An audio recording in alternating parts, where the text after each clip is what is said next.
Mana bu yili sutili issiqxonamizni mana pomidorlarni bo'shatib, qo'porib, yangi ekinga tayyorgarlik ko'ryapmiz. Ob-havomuz juda ham issiq, 50 gradus kutib qo'yapmiz issiqxonani ichi. 45-47. Ko'chani o'zi issiq. Tashqari unaqa ham issiq. Ularga qizdirgan hisobiga. Mana shunaqa qilib yerlarni yuvdiryapmiz. Endi bu yili yakunladik sezonni. Keyingi sezon uchun tayyorgarlik ko'ramiz. Asosiy ishimiz mana shu yerda bo'ladi. Katta issiqxonamizda, ilk issiqxonamizda bo'ladi. Bu mavsumni yakunlab, kelasi mavsum mana shu iyuldan dehqonchilik boshlaymiz yana. Mana buni yeri unumdor.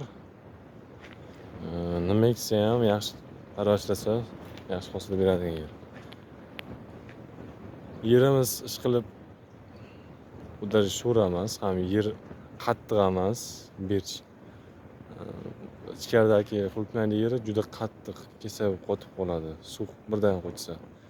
Buni yeri sal muloyim, chunki har yili mana shu pora kiradi.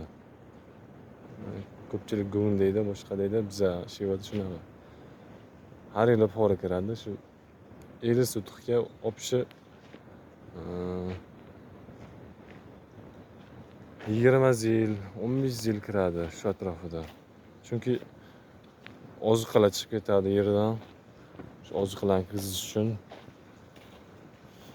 Chunki porni o'zida ham fosfor, kaliy oson o'zlashtiriladigan oziqalar bor, azot. Mana shu jarayonlar ketyapti hozir issiqxonamizda katta.